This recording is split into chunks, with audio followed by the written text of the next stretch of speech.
All right. Oh, we're rolling. This is not nerve-wracking at all. All right. Hey guys, how's it going?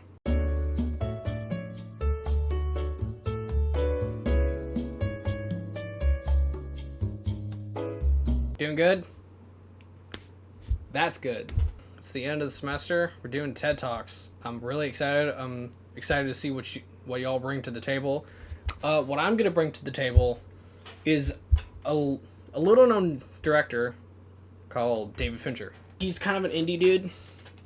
You might have heard of him. He did a little known movie called Fight Club. He's done a bunch of other stuff, some Netflix shows. He's kind of a nihilistic director when it comes to his subject matter. Stuff's really dark, really gritty. Not exactly good quarantine viewing, in my personal opinion, but I digress. Because I'm not going to really talk about his content for the most part.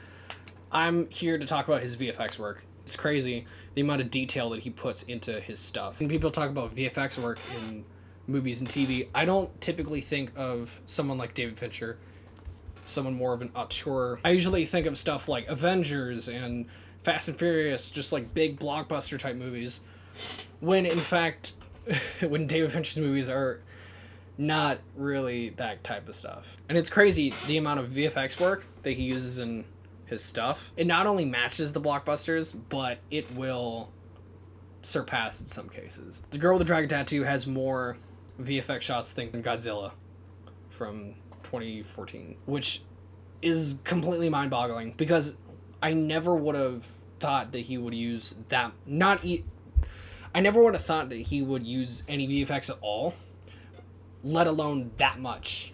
Just the amount is crazy. But I'm not so much here to talk about how much VFX he uses. I'm more here to talk about how he uses it, because it's really interesting how he uses it not as a crutch. He's not the kind of director who's like, oh, we'll just fix it in post. No, he's not that kind of dude. He plans to do it in post. He doesn't use it as an excuse. He wants to do it in post, which I think is great, specifically because he's such a detail-oriented director. Fincher is the type of dude to do 70 to 100 takes of a single scene, and a lot of his movies, like I said before, are very dark and violent, which means that they have a lot of blood. When you have blood in your movies, if you're using real blood, each take you gotta completely redress the set. Since Fincher goes into his projects completely digitalizing all of his blood, he doesn't have to worry about the time to redress the set, which is really smart in a time management perspective. It's also interesting from a director's perspective because it allows the actors to really get in on their performances. There's not a giant amount of time between redressing, cleaning up all the blood, getting all the stuff together. It allows the actors more room to work with, which I think is great, because the acting in David Fincher's movies are some of the best things about his stuff. He uses VFX in really weird ways, like stuff that you wouldn't even like consider thinking about. He will use VFX for. In the opening credits for season 1 of Mindhunter, there's like a little desk mic. It's entirely CGI because he wanted to get it exactly right. In Girl with the Dragon Tattoo, Lisbeth Salander, she has a little part in her hair. That's entirely CGI. In Gone Girl, there's this scene where he throws a gummy bear at Ben Affleck's head. It bounces off. That's entirely CGI too. David Fincher wants to get it exactly right. He's a stickler for detail, and he uses VFX. He uses it as a tool to really maximize on his attention to detail. If you look at his history, it's not entirely surprising that he uses this much VFX work. He got his foot through the door through a little company called ILM, Industrial Light and Magic. He worked on Return of the Jedi and Temple of Doom in the VFX department, which I think is why he has such a strong, passionate usage of VFX in his stuff. I would too, if I worked in the VFX department on any movie in particular. Fincher will also use VFX in his more period piece stuff as a way to further elaborate on the historical accuracy of his films. Well, films and TV shows, actually.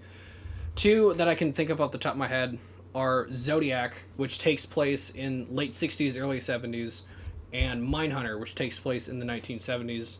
Both shows use heavy amounts of blue screen when filming exteriors so that the buildings look time accurate. All the cars and stuff, if it's a street shot, all the cars are historically accurate.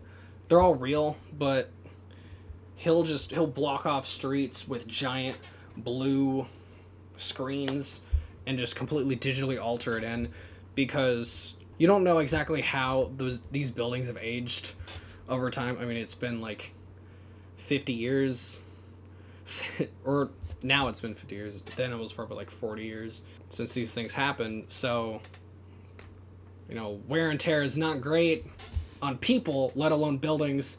Whereas if you use digital effects, you don't have to worry about wear and tear. You're just getting in and getting the job done. And on the other hand, you could think, oh, well, we'll just paint the buildings. It's no big deal. But that's a lot of work and a lot of time and a lot of money that studios probably aren't super happy about.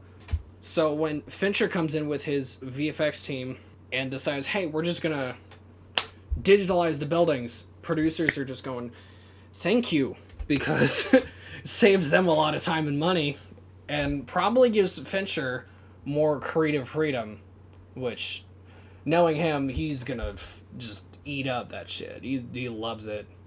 He loves detail, like I said before, and he'll use VFX in order to create shots that just simply, I mean, you could do them with a real camera, but it's gonna be super difficult. Two shots that come to my mind are establishing shots from Zodiac, like I mentioned before, and his 2002 film Panic Room. In Panic Room, there is a crazy establishing shot where the camera snakes through all the rooms of the apartment that the film takes place in. Just the thought of doing that with a real camera is it gives me anxiety. When it comes to Zodiac, he uses an establishing shot of San Francisco where a lot of the buildings that are there today weren't there previously. So he digitally altered the San Francisco skyline for it to be historically accurate, which I think is a really good idea that not a lot of people would have thought about, which is one of the reasons why Fincher is one of the best directors working in Hollywood today. Yeah, so just about does it. I hope y'all are doing good. Like I said before, wash your hands because not even because we're in quarantine. Just wash your hands. Also, 6 feet, because being too close to people is not cool nowadays. Super untight, bro. No hugs allowed.